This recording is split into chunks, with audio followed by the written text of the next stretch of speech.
ఎవరమ్మా నువ్వు? మీ అయ్యగారిని కలవాలి. ఇక్కడే ఉండు, అడిగి వస్తాను. ఎవరు కావాలమ్మా? ఆగమ్మా ఆగమ్మా, నీ పాటికి నువ్వు అలా లోపలికి వచ్చేస్తే ఎలా? అయ్యయ్యో, ఈ అమ్మాయి ఎవరు నిరికించబోతుందో తెలియట్లేదే. జాగ్రత్త. నేను బాగుండాలని ఆశీర్వదించండి. వచ్చిన పని ఏంటో ముందు చెప్పమ్మా. నేను కడప నుంచి వస్తున్నాను. ఎవరికైనా సరే సమస్యను వస్తే మీరు తీరుస్తారని విన్నాను. నాలాంటి అమ్మాయికి ఓ సమస్య వస్తే మీరు తీర్చకుండా పోతారా? నీ సమస్య ఏంటో చెప్పమ్మా. ఏమిటని అది? బట్టల సబ్బులు ఎవరు ఈ ఏరియాలో సూపర్ సోప్ అమ్మే ఏజెంట్ గా నన్ను అపాయింట్ చేశారు. మీరు ఈ సోప్ కొంటే మీ ఊరు వాళ్ళందరూ ఈ సోప్ కొంటారు. మీరు చెప్తే ఎవరికైనా ఓట్లే వేస్తున్నారు. సోపు కొనుక్కోరా. అయ్యో సుబ్బారావు, అయ్యా, నువ్వు సోపు కొను, మన వాళ్ళందరినీ కొనమంచు. సరేనే. ఒరేయ్ 10 సోపులు తీసుకోరా. గంగా, పిలిచారండి? ఏం జరుగుతోంది ఇక్కడ? ఏముంది ఆ కుక్కలు. పళ్ళు రాలు కొడతాం, జాగ్రత్త. ఏంటి? వచ్చిన ఎవరో తెలుసా నీకు? తెలీదు. అమ్మాయి లోపల తీసుకురా. లక్ష్మి, నువ్వు మీ అన్నయ్య అమ్మాయిని చూసి సౌజ్ఞలు చేసుకోవడం నేను కాలద్దంలో చూశాను. ఎవరు అమ్మాయి? రామ్మా. కూర్చో. వేంపల్లిలో మీ అమ్మ నాన్న ఎవరు? మా నాన్న పేరు మధుసూదన్ రావు, అమ్మ పేరు పద్మావతి. మీ నాన్న చనిపోయారు కదా? మీకు అన్ని విషయాలు తెలుసు అనుకుంటా. నువ్వు ఇక్కడికి రావడం మీ అమ్మకి తెలుసా? తెలుసు. మీ ప్రేమను నేను ఒప్పుకోనంటే ఏం చేస్తావు? హత్య చేసేస్తా. ఆత్మహత్య చేసుకుంటానని చెప్పు. గంగా, వచ్చి నీ కోడని లోపలికి తీసుకెళ్ళు. నా కొడుకు కోసం ప్రాణాలే వదిలేస్తాను, అందుకని తనే నా కోడలు. అమ్మా తల్లి, ఈ అమ్మాయి వచ్చిన వేళ మా ఇల్లు కళకళ్ళాడిపోవాలి. నిండు నూరేళ్లు వద్దిల్లమ్మా. ఇవి మా అత్తగారిచ్చిన గాజులు, ఇక మెదిటివి నువ్వే వేసుకోవాలి. చేయి చూపించా. అన్నా, బెజవాడలో రైస్ మిల్ ఓనర్స్ అందరూ కలిసి ఒక సభను ఏర్పాటు చేశారట. వీరభద్రమే చీఫ్ గెస్ట్ అట. తమ్ముడు, నువ్వు కొంచెం బయటకు పో. బయటికి పోరా. ఎందుకు కొత్త వాళ్ళని లోపలికి రాణిస్తాను? లేదన్నా, వాడే లోపలికి వచ్చాడు. వాడిని ఈ ఊళ్ళో మనం ఏం చేయలేం. బయట ఊళ్ళోనే లేపేయాలి. వాడు ఎలా వెళ్తున్నాడో, దేంట్లో వెళ్తున్నాడో ఎంక్వైరీ చేయండి. కిలో బియ్యం రేటు 30 రూపాయలకు పైగా ఉన్నా బస్తా రేటు మాత్రం 200 రూపాయలు. కష్టపడి పండించేవాడు వ్యవసాయి. తను పండించిన వస్తువుకి తను ధర కాయించలేకపోతున్నాడే. ఇందుకేనండి ఈ సభ ఏర్పాటు చేశాం. మీరు ముందుండి ఓ నిర్ణయం తీసుకుంటే మంచిది. బావా, ఈ ఆట పేరేంటి? చెస్సురా. తెల్లదొరలు చదరంగానికి కూడా వెరైటీగా పేరు పెట్టారు. దాన్ని త్వరగా కోసి అయ్యో వదిలేస్తాడు చూడు. పట్టుకోరా, పట్టుకో పట్టుకో. ఆ కోడిని ఎవరు పట్టుకుంటారో వాళ్ళకి మంచి బహుమానం ఇస్తారు.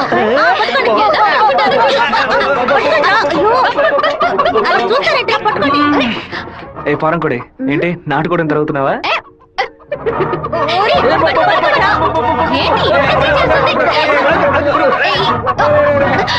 ఏం చేస్తున్నాడు? ఏంటి నన్ను పట్టుకుంటున్నా? నాకు నచ్చిన కోడిని నేను పట్టుకోగలను. అరే బావా, అయ్యగారు పైన ఉన్నారు, కోడిని చూసి పట్టుకో. నాకు ఒక్క కోడి కూడా పట్టుకోండి. నువ్వే పట్టుకున్నానని చెప్పు. వెళ్ళు. చూసారంట్రా, నా కోడలి వాళ్ళ కోడిని పట్టుకుంది. దీని గుండెకాయ వేపుడు చేసి వాళ్ళ నీకే పెడతాను. ఇదే నేను ఇచ్చే బహుమతి. ఏమైంది? ఎందుకు ఏడుస్తున్నావు? ఆ కోడిని వదిలేయమని చెప్పు ప్లీజ్. దీనికని ఏడుపు? నా చేతులతో నేనే పట్టించాను, బాధగా ఉంది. ముచ్చాలరావు, అయ్యా ఆ కోడిని వదిలేసాయి. అది అమ్మగారు. మీ అమ్మకి చెప్పి ఈ రోజుకి పప్పుచారు పెట్టమని చెప్పు. నాలుగేం చచ్చిపో. అలాగే చెప్తాను. ఏంటి నేను లోపల వెయిట్ చేస్తుంటే ఇక్కడ దిక్కులు చూస్తున్నా? మీరు 2 ఏళ్ల తర్వాత బాంబే నుంచి వచ్చారు కదా, అందుకని మా అన్న తమ్ముడు మా కుటుంబ సభ్యులంతా మిమ్మల్ని చూడడానికి వస్తున్నారు. సైకిల్ ఏంటి మా సైకిల్? ఓవరాల్ చేసి నీ మొగుడు ఇంట్లో పెట్టమని చెప్పాడు. నేను ఎప్పుడు వదిలేంటా నీ దగ్గర సైకిల్? అయ్యో మీరు కాదన్నా, ఈ అక్క మొగుడు. ఇంతకీ నువ్వెవరు? ఈ తమ్ముడువా? ఏంట్రా వాగుతున్నావు? 6వ నెంబర్ ఇల్లు ఇదే కదా? ఈ ఊరు పేరు కళ్యాణ దుర్గమే కదా? అయితే ఇది మీ సైకిలే. ఇంటికి తీసుకొచ్చి 100 మంది నీ మొగుడే. ఏంటి నేను లేని టైంలో వ్యాపారం చేస్తున్నావా? చేసిందంతా చేసి నటిస్తున్నావా? వీధి పేరు ఆడకుండా వచ్చేసామే. ఏమండే, వినాయకుడి గుడి వీధి ఇదేనా? కాదు, ఆయన తమ్ముడు కుమారస్వామి ఇది. ఊరు నాయను, తప్ప డ్రెస్ లో సైకిల్ ఇచ్చొచ్చానే. ఎంత ఎందుకు కొడుతున్నావు?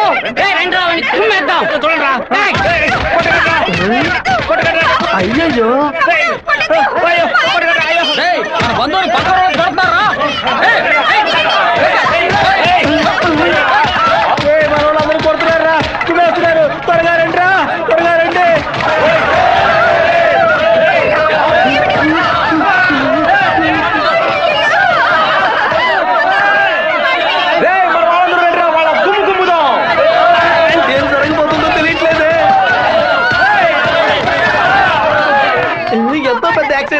లేదే మీ కుటుంబంలో ఏ సమస్య లేదు కదా? ఒక్క సైకిల్ తో మొత్తం ఊరిని నాశనం చేసావు కదరా దుర్మార్గుడా! ఎందుకక్క ఇట్ట పీకావు? పీకుడంటే ఇది కాదురా, నా పీకుడు 11 టన్నుల బరువుతో సమానంరా.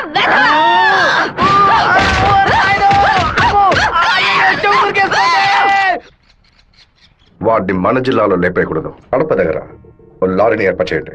వాడు వెళ్తున్న బండిని గుద్ది ముక్కలు ముక్కలు చేయండి. ఏ గ్రూప్ చేస్తుంది? నంద్యాల వెంకట్రావు గ్రూప్ అన్నా. పని పూర్తి అయితే ఒక ఏరియా ఇస్తానని చెప్పు. సంపాదించుకోవాలి. అలాగేనా? చెప్పయ్యా. విషయం ఏమిటో తెలియదు, ఇక్కడ చాలా హడావుడిగా ఉంది. అయ్యగారు బెదవాడ వెళ్ళటం వీడికి తెలిసింది అనుకుంటాను. నాన్న వెళ్ళే తీరాలా? క్యాన్సిల్ చేయలేవా? ఇన్విటేషన్ లో చీఫ్ గెస్ట్ గా నాన్న పేరు వేశారు, ఖచ్చితంగా వెళ్ళే తీరాలి. ఏంటి విషయం? ఏం లేదన్నా, మంత్రి ఏదో ప్లాన్ చేస్తున్నట్టున్నాడు. మీరు కార్లో వెళ్ళదు, ట్రైన్లో వెళ్ళండి. బెజవాడికి ట్రైన్? సరే అలాగే.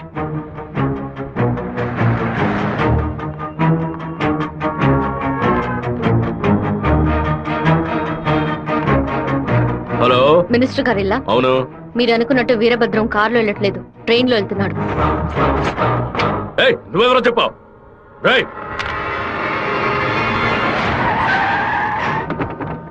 నాన్న రాత్రి మీటింగ్ అవగానే వెంటనే బయలుదేరదు, రేపు ఉదయం బయలుదేరండి. నేను అయ్యప్ప రైస్ మిల్ ఓనర్ తో మాట్లాడాను, వాళ్ళ ఇంట్లోనే మీరు ఉండొచ్చు. సరే.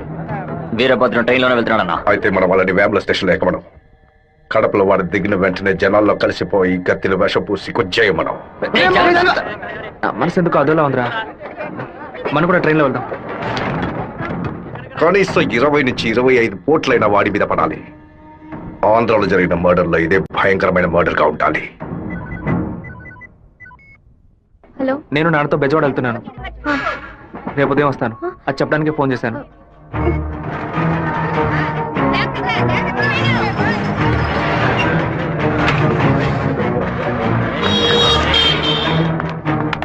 చెప్పమ్మా. వీరభద్రం ట్రైన్ లో వెళ్ళట్లేదు, కార్లోనే వెళ్తున్నాడు. ఎవరు నేను నువ్వు? అబద్ధం చెప్పాను. ఎక్కడి నుంచి మాట్లాడుతున్నావు చెప్పు. Hello hello hello.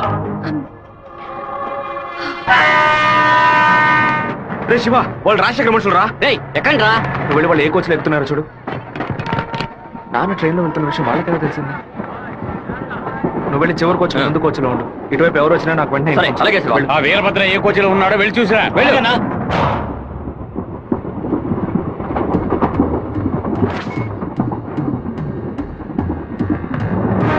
నువ్వు ఫాలో చేస్తూ వెనక.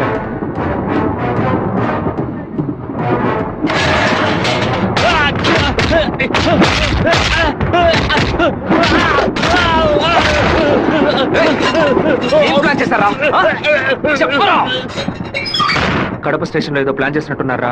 మీరు వెళ్ళి నాన్న కోచ్లోనే ఉండండి. రాజంపేట స్టేషన్ రాగానే నాన్న దిగమని చెప్పండి. ముద్దు కృష్ణ అంతా చెప్పి కారు పంపించమంటాను. అక్కడి నుంచి నాన్న కారులోనే వెళ్ళమని. రాలేదేట్రా? ఫోన్ చేయి. చెప్పు బాబు, మీరు పని చేసి పెట్టాలన్నా. నేనేం చేయాలి బాబు? వెంటనే 2 బళ్ళలో మనుషులు పంపించండి.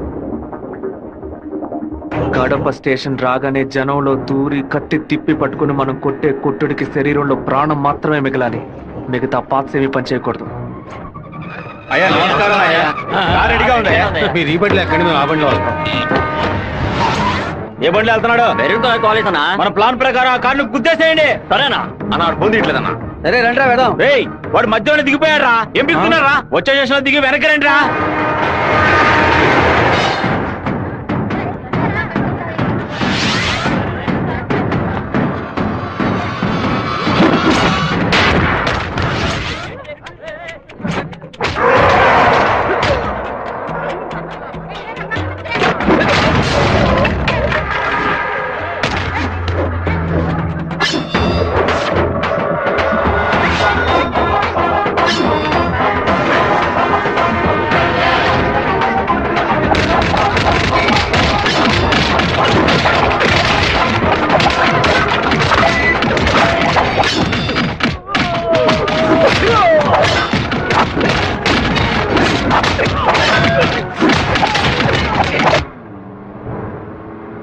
రే, నువ్వు రెడీగా ఉన్నావా? నేను రెడీగా ఉన్నాను.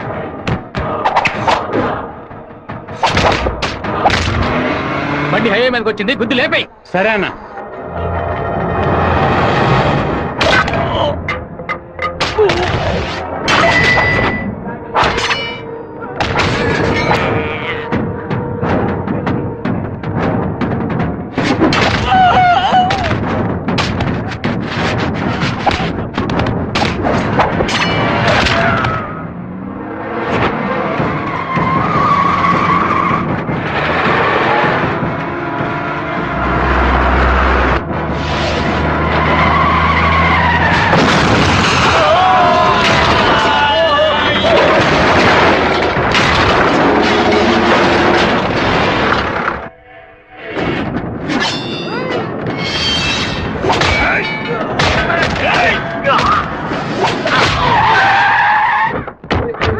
అయ్యో ఉద్దేశం ఆకుండా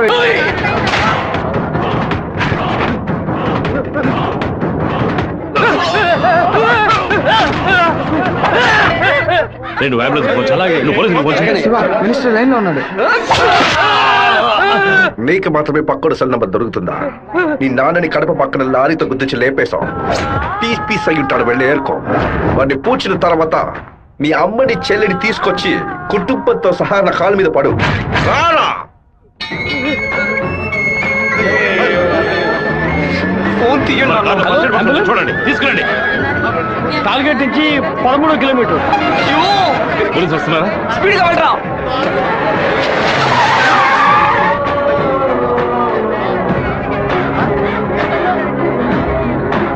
కొంచెం అటువైపు పట్టండి. నార్త్ ఇండియా నుంచి యాత్రకు వచ్చినట్టున్నారు. లారీ వాడు గుద్దేసిపోయాడు. డ్రైవర్ మందు కొట్టేసి తోలుతున్నట్టున్నాడు. ఆపకుండా పోతూనే ఉన్నాడు. తెలియ కుదలేదు నాన్న, తెలిసే కుదరు.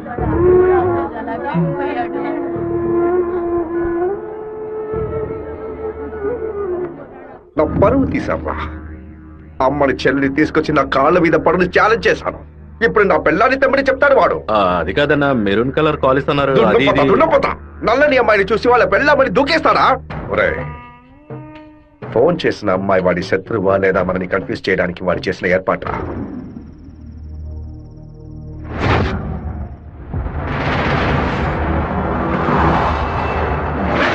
త్వరగా వాడిని క్లోజ్ చేయాలన్నా. కరెక్ట్ బాబు.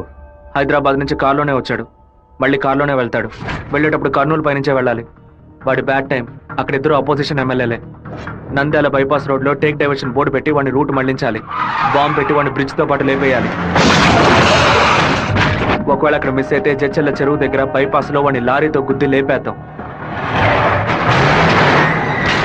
ఐడియా బాగుంది బాబు. ఒకవేళ వాడు ఫ్లైట్ లో వెళ్తే వెళ్లే రూట్ లో బాక్రాపేట నందలూరికి మధ్య ఉన్న సింగు రోడ్డు చెరువు పక్కన ఉన్న మామిడి తోట దగ్గరగా బండి వెళ్తున్నప్పుడు మధ్య రూట్ లో తాడి చెట్టు నరికి పడేస్తాం. వాడు భయంతో తోపులోకి పారిపోయే సమయంలో వాడిని నరికేసి అక్కడే పాతేస్తాం. ఒకవేళ వాడు ట్రైన్ లో వెళ్తే నేను ఒక్కడనే చాలు. నువ్వు ఒక్కడివేనా? అనంతపూర్లో వాడు ఎక్కినప్పుడు 100 మంది జై కొడతారు. వేమల్లో 10 మంది భోజనం తెస్తారు. కడపలో 4 దండలేస్తారు. తిరుపతి రాగానే వాడి చెంచగాళ్ళందరూ వెళ్ళి నిద్రపోతారు. వాడు ఒంటరిగానే పడుకుంటాడు. ఆ టైంలో దిండు మొహం మీద పెట్టి వాడిని చప్పుడు చేయకుండా చంపేసి శవంతో పాటు నదిలోకి దూకి నేను అక్కడి నుంచి ఎస్కేప్ అయిపోతాను. మరుసటి రోజు వాడి శవం నదిలో తేలుతుంది. ఏ రూట్ లో వెళ్ళినా వాడి చావు ఖాయం. ఇదిగోనయ్యా కాఫీ.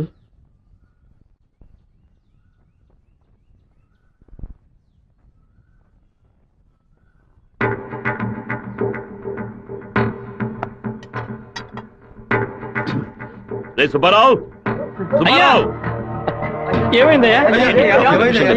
నేను 2 ముక్కలు తాగాను. సరే. నువ్వు కంగారు పడకు. రేయ్ సుందరం, బండి తీరా. అమ్మగారికి ఎవరికి చెప్పకండి. ఏంటి? జాగ్రత్తగా ఎక్కండి. రేయ్, ఇంట్లో వాళ్ళని ఏది తినొద్దు చెప్పు, అర్థమైందా? గుండె గబగబా కొట్టుకుంటుంది. ఈ కాఫీ డాక్టర్కి ఇచ్చి ఇందులో ఏం కలిపారో కనుక్కోమని చెప్పు.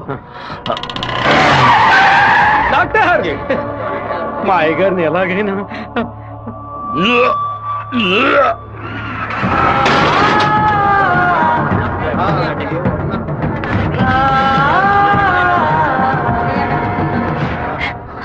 అయ్యో శివ, ఏంట్రా ఇదంతా? అయ్యో భయపడకు శివ, నాకేం కాదులే. మన ఇంట్లో జరిగిన ఈ విషయం బయట ఎవరికి తెలియకూడదు. కొత్తగా ఎవరో ఇంట్లోకి వచ్చింది? కొత్తగా ఎవరు రాలేదన్నా. అయ్యా, పొద్దున బట్టలు తీసుకెళ్ళడానికి చాకల మా అదయ్యగాడు వచ్చాడు. తర్వాత చేపలు వచ్చాడు. చెప్పరా లేదా? చేపలు కడగడానికి ఇంట్లోకి వచ్చారు. నాకే పాపం తెలియదయ్యా. ఎవరింటికి వెళ్ళినా ఒక్కడ నీళ్లు కూడా మింగే ముందు ఆలోచించే గుట్టక వేస్తారే. ఇప్పుడెలా? మన ఇంట్లో నీళ్ళని తాగడానికి ఆలోచిస్తే అది తప్పు కదా గంగా. శివ, కొంచెం లోపలికి వస్తావా? మాట్లాడాలి. పొద్దున అందరి గురించి నీతో చెప్పాను. రాధికమ్మ కూడా వచ్చి వెళ్ళింది. ఆ విషయం మాత్రం నీతో చెప్పలేదు. అయ్యగారి కాఫీ కలిపేటప్పుడు తను కూడా వంటింట్లో ఉంది బాబు. ఏమంటున్నావు? అత్త ఎక్కడికి వెళ్ళారు? అత్తయ్య పెరట్లో పశువులకి కుడితి కలుపుతోంది. అవును, ఎన్నేళ్లుగా మీరు ఇంట్లో పని మంచిగా పనిచేస్తున్నారు? నేను ఇంట్లో పనిచేస్తున్నానన్న విషయం నువ్వు చెప్తేనే తల్లి నాకు గుర్తుకొచ్చింది. ఓ, సరే నేను అత్తయ్యతో మాట్లాడొస్తాను. పెరట్లోకి వెళ్తానని చెప్పిన అమ్మాయి అక్కడికి వెళ్ళలేదు, వాకిట్లోకి రాలేదు, తర్వాత కనిపించలేదు. ఎవరి గురించి ఏం మాట్లాడుతున్నావు? ఆ అమ్మాయి వదిలిన చెప్పులు కూడా వాకిట్లోనే ఉన్నాయి. కావాలంటే వెళ్ళి చూడు బాబు.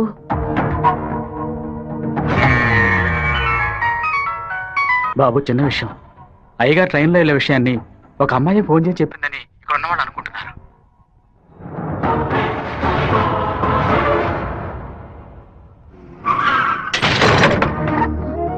ఏంటిది? వేసుకుని వచ్చిన చెప్పుల్ని మర్చిపోయి వెళ్ళేంత తొందర ఏంటి నీకు? నువ్వు మా ఇంటి వంటింట్లోకి వచ్చింది పాపం ఆ ముసలిదాని మనసుని బాధ పెట్టడానికా, లేక మా నాన్న తాగే కాఫీలో విషయం కలపడానికా? చెప్పవే. నేను చెప్తాను. మీ నాన్నని చంపడానికేరా అది మీ ఇంట్లో అడుగు పెట్టింది. దాన్ని నేనే పంపించాను. ఆవిడ చెప్పేది అబద్ధం. అబద్ధమే కదా? ఏయ్, మీ అబ్బకి విషం పెట్టినందుకే నీకింత కోపం వస్తే మీ నాన్న నా కొడుకుని నడి రోడ్డు మీద నరికి చంపాడే.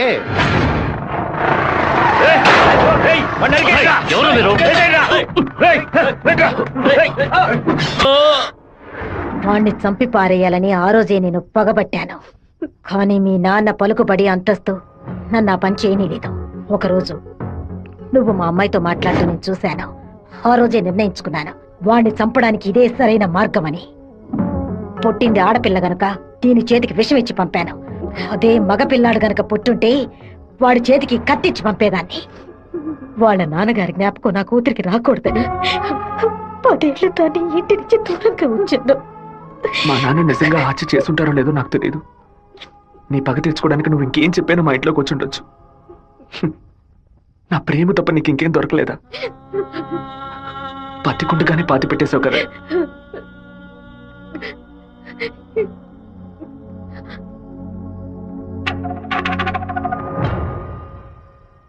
మీరు మాట్లాడుకున్నదంతా నేను వింటూనే ఉన్నాను.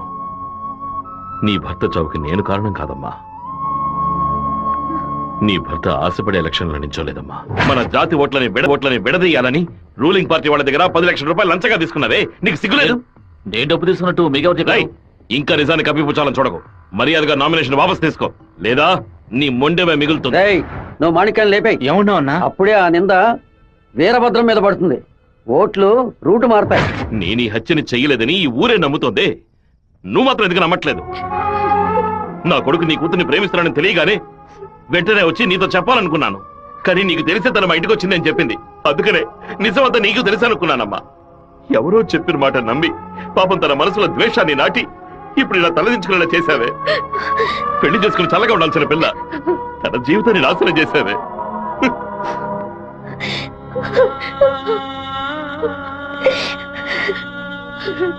నువ్వు నాకు మాత్రమే ద్రోహం చేయలేదే, మా అమ్మ, నాన్న, చెల్లెలు అందరూ నీ మీద పెంచుకున్న ప్రేమకు ద్రోహం చేశావు. ఒళ్ళమ్ముకొని బతికి ఆడది కూడా ప్రేమించినట్టు నటించమంటే చీయని ఉమ్మేసి వెళ్ళిపోతుంది.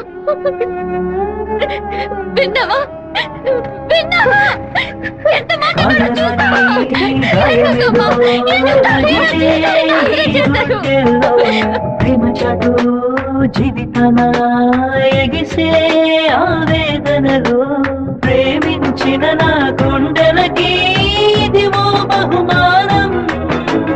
నన్ను కన్న పాపానికి వీరికి దండనరా. టెలిఫోన్ బూత్ లో ఎంక్వైరీ చేసా ఉన్నా. పక్కనే లేడీస్ కాలేజ్ ఉండడం వల్ల ఏమై చేసిందో తెలియదు అన్న. ఒక ఆడపిల్ల వల్ల వాడు తప్పించుకున్నాడు. అసెంబ్లీలో అపోజిషన్ వాడు కావాలనే ఈ విషయం అడుగు మరి కలుగుతున్నాడు. ఇంతకు మించి మనం ఓర్పుగా ఉంటే వాడు ఖచ్చితంగా గెలిచేస్తాడు. పెదవారి నుంచి 50 మందిని రప్పించండి. ఎవరు ఎదురు చూడే సమయంలో వాడి ఇంట్లోకి దూరి వీరభద్రాన్ని ఆడి కొడుకని లేపేయమనండి. ఊరోళ్ళు ఎవరైనా అడ్డొస్తే పెద్ద చిన్నాడు చూడకుండా అడ్డగా నరకమని చెప్పు. అన్నా, ఇలా ఓపెన్ గా అన్ని చేస్తే మీ మీద అందరూ డౌట్ పడతారన్నా. మన వాళ్ళని పక్క నుండి ఉసిగొల్పమనం. రాత్రి సరిగా 10:30కి ఈబీ వాళ్ళతో చెప్పి పులివెందుల్లో కరెంట్ కట్ చేయమనం. ఆ టైంలో ఎవరు ఫోన్ చేసినా చుట్టుపక్కల ఏ పోలీస్ స్టేషన్ లో ఫోన్ తీయకూడదు. ఆ కొత్త డ్రైవర్కి చెమట్లు పట్టాయంట్రా. వీరభద్రం మీద ప్రేమతోనా? వాడు ఏ ఊరోడో ఎవరు ఇక్కడ పంపించాడో పంపిన వారికి వీరభద్రుడికి సంబంధం ఏంటో ఎంక్వైరీ చేయి.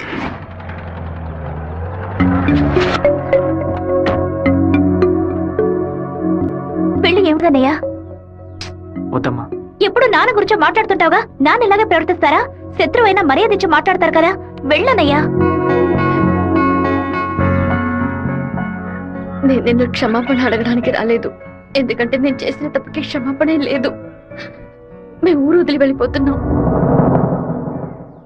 నేను మీ నాన్నకి విషం పెట్టింది ఎంత నిజమో, నేను ప్రేమించింది కూడా అంతే నిజం. దయచేసి నా ప్రేమని మాత్రం అనుమానించొద్దు.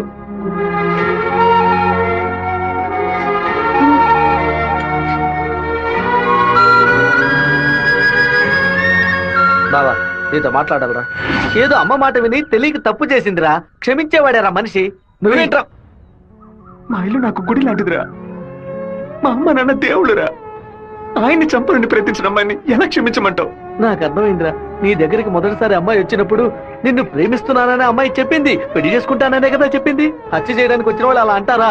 నీ మనసులో అమ్మాయి లేదని నాకు ప్రమాణం చేసి చెప్పు. ఉందిరా, తను నా మనసులోనే ఉంది. కానీ ఇప్పుడు వచ్చి వెళ్ళింది నేను ప్రేమించిన రాధిక కాదు. బాబు శివ, నేను చెప్తే నువ్వు వింటావా? వెళ్ళి అమ్మాయిని తీసుకురా. నా తల నరుకుతానన్న వాడి తలని నరికి తీరుతానన్న పట్టుదలతో ఉన్నావు కదా. వాళ్ళ నాన్న చంపిన వాడి మీద అమ్మాయి కోపం ఉండదా? ఈ సీమలో పుట్టినటువంటి ప్రతి అమ్మాయికి ఆ పౌరుషం రోషం ఉండడం సహజమే. మిత్రుడితో స్నేహం చేయాలి, వీరుడితో తలపడాలి, శత్రువుతో పోరాడాలి, కానీ ద్రోహికి మాత్రం ద్రోహం చేయకూడదు. ఆ రోజు కోడిని కోయిపోతున్నామని తెలిసి తట్టుకోలేక తలడిల్లిపోయిందే, అదే తన నిజమైన గుణం. నాకు కూడా ముందా పిల్ల మీద కోపం వచ్చింది, కానీ ఓ కుటుంబం పుట్టిన గడ్డ వదిలి వెళ్తోందంటే అది సగం ప్రాణంతోనే వెళ్తుంది. మిగిలిన ప్రాణం మనం తీసామనే పాపం వద్దు నాన్న. వెళ్ళి అమ్మాయిని తీసుకురారా. నా ప్రేమే దొరికిందా నీకు? ప్రేమించినట్టు నటించమంటే చీయను మొహం మీద ఉమ్మేస్తుంది.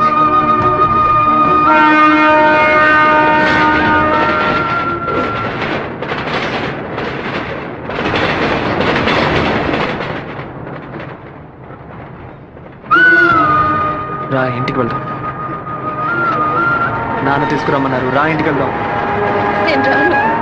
ఏంటి ఎప్పుడు చూసినా తప్పు నేను తీసుకున్నా. ఇందుకే నేను ఇలా చంపుతున్నావు. నువ్వు లేకుండా నేను బతకలేనే.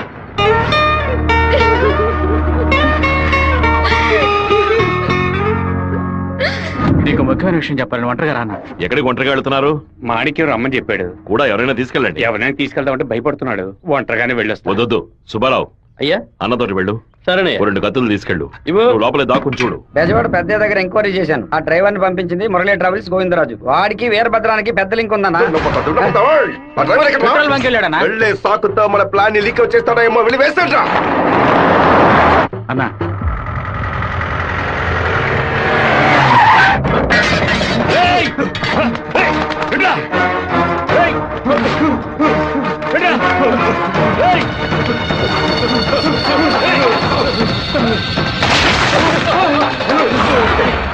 జీతం తీసుకునేది మాయి గారి దగ్గర, పనిచేసేది వీరభద్రానిక.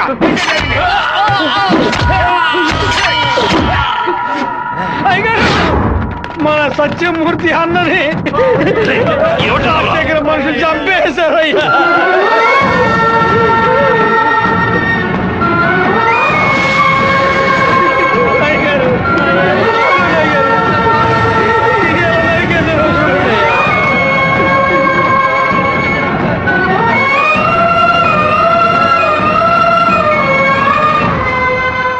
నేను దిగి నరికేసి ఉండేవాడినయ్యా.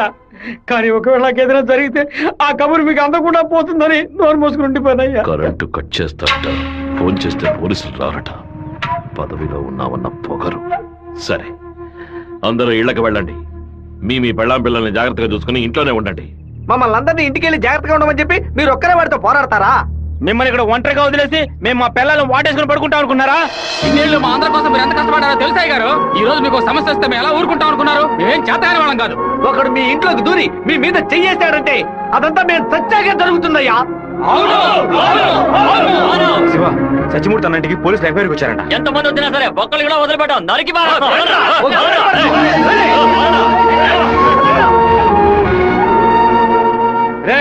ఎవరు చేస్తారా కట్టుకో కండగా నరికేస్తాం. మీ వీధిలోకే కాదయ్యా, ఈ వీధిలోకి ఎవరు వచ్చేస్తారా నరికి పోగులు పెట్టేస్తాం.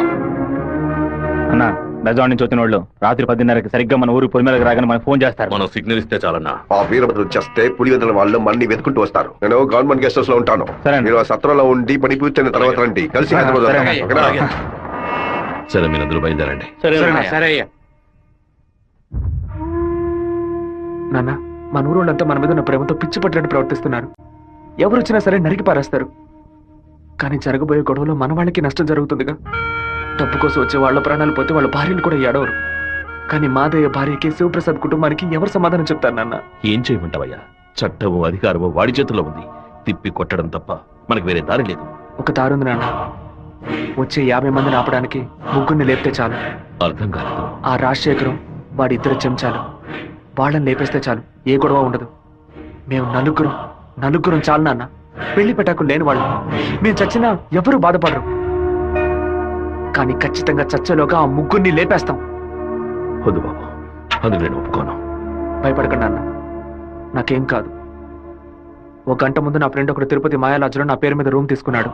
కరెక్ట్ గా 10 గంటకి రాజశేఖరాన్ని లేపేస్తే నేను రేణుగుంట ఎయిర్పోర్ట్కి వెళ్ళిపోతాను. వాడు అదే సమయానికి రూమ్ ఖాళీ చేసి ఎయిర్పోర్ట్కి వచ్చేస్తాడు. అక్కడి నుంచి హైదరాబాద్ వెళ్ళి నేను మలేషియా వెళ్ళిపోతాను. 6 నెలలు సంవత్సరం ఆగి నేను తిరిగి వచ్చేస్తాను నాన్న.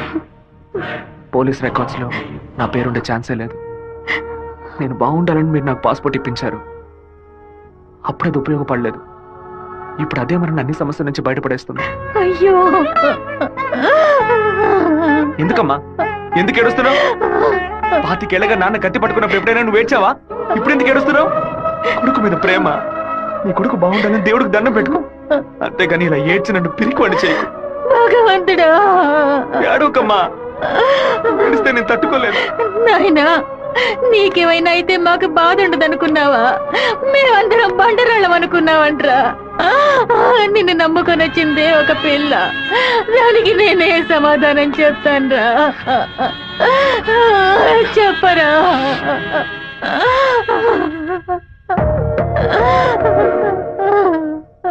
చెప్పు, నేను ఇప్పుడు ఏం చేయను? ఇన్ని రోజులు ప్రతి ఒక్క కత్తి వెనక రక్తం మాత్రమే ఉంటుందనుకున్నాను. కానీ ఇంత పెద్ద పోరాటమే ఉంటుందని ఇప్పుడే నాకు అర్థమైంది. నేను వెయిట్ చేస్తుంటాను, తిరిగి వచ్చేంత వరకు వెయిట్ చేస్తుంటాను. మీరే చెప్పారు కదా నాన్న, కోపిష్టి కత్తి పడితేనే తప్పు, కాపలావిడ పడితే తప్పు లేదని. నేను కోపంతో వెళ్ళట్లేదు నాన్న, మనల్ని కాపాడుకోవడానికి వెళ్తున్నాను.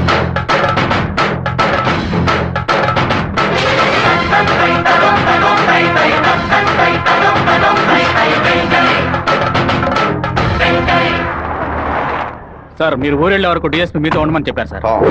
ఊళ్ళో కరెంట్ కట్ అవగానే అన్ని ఫైర్ స్టేషన్లకు ఫోన్ చేసి ఊరు తగలబడిపోతుందని చెప్పండి. సరే. ఫైర్ ఇంజిన్లు వచ్చేలాగా ఊళ్ళో ఉన్న గడ్డి వాళ్ళన్నింటినీ తగలబెట్టేయండి. పోలీసులే మనం పిలిస్తే రారు. ఫైర్ మ్యాన్ ఎవరు పిలిచినా వస్తాడు. ఆడవాళ్ళని పిల్లల్ని పాకల్లో ఉండొద్దు, జాగ్రత్తగా ఉండమని చెప్పండి. సరే, వస్తాం. నేను బ్రహ్మచారినే. నాకు పెళ్లి కాలేదని అప్పుడప్పుడు బాధపడుతూ ఉంటా. కానీ దానికి ఒక అర్హత ఉందని ఇప్పుడు తెలుసుకున్నా. మన సత్యమూర్తాన్ని చంపిన ఆ దొంగ కొడుకు పీక్ కొరికి రక్తం తాకుండా వదిలిపెట్టు బాబు.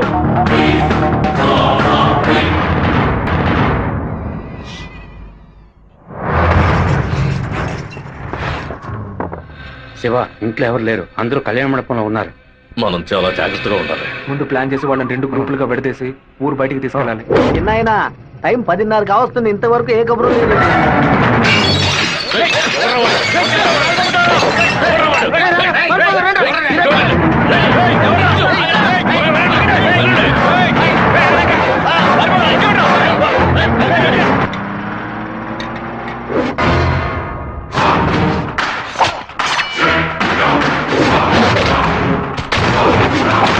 మేమంతా ఇక్కడ సిద్ధంగానే ఉన్నాం.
ఫోన్ చేయట్లేదన్నా.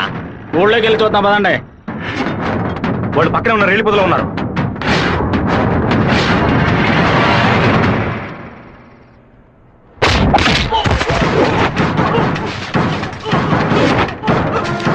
చిన్న కాగడాలు వెలిగించండి.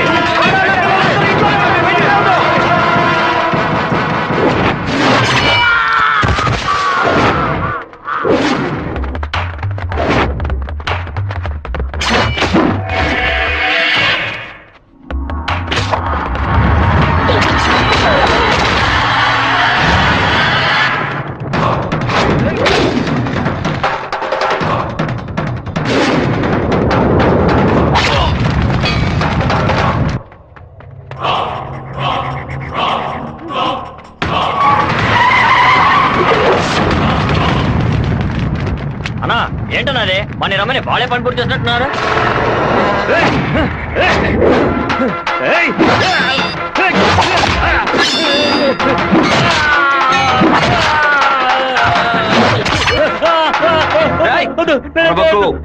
నేను నిన్ను పూర్తిగా నరకలేదు, పై పైన నరికాను. నేను చెప్పినట్టు మీరు నడుచుకున్నావు అంటే నేను ఇలాగే ఎత్తుకెళ్ళి ఇక్కడున్న జనరల్ హాస్పిటల్లో చేర్పిస్తాను, బతికిపోతావు. లేదో ఇక్కడే గిలిగిలా కొట్టుకుని చావు, నరికిన చోట మట్టేసి వెళ్ళిపోతాను. ఏమంటావు? నేను చెప్పింది చెప్పినట్టు చేస్తాను. వీరభద్రాన్ని అమ్మోరు గుడి పక్కన కొలం దగ్గర బంధించి ఉంచామన్నా. నిజంగానే అంటున్నావా? అన్న వెంటనే రా అన్నా. అన్నా ఎక్కడికి వెళ్తున్నారు? వాడిని నా చేతులతో నరకాలరా. ఇప్పుడు బయటికి వెళ్తే రేపు పోలీసు వాడే సాక్షి కూర్చుంటాడు. అయితే ఒక పని చేయి, వాళ్ళకి తెలియకుండా కార్ని వెనక్కి తీసుకురా. ఇదిగోంటాను.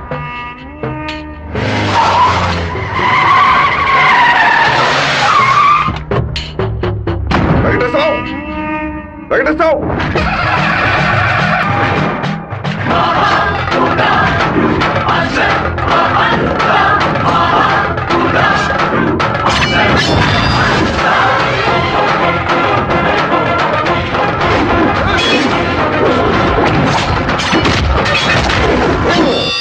రారా రా రా రా రా.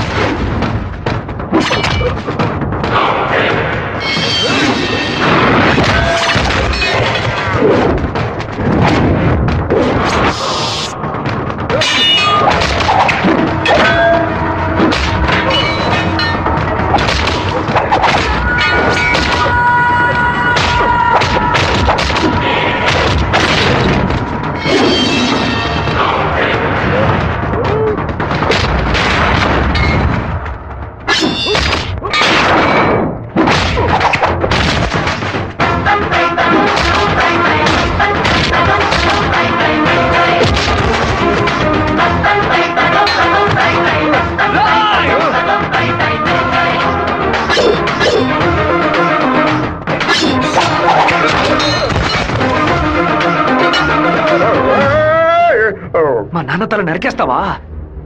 నా కుటుంబాన్ని లేపేస్తావా?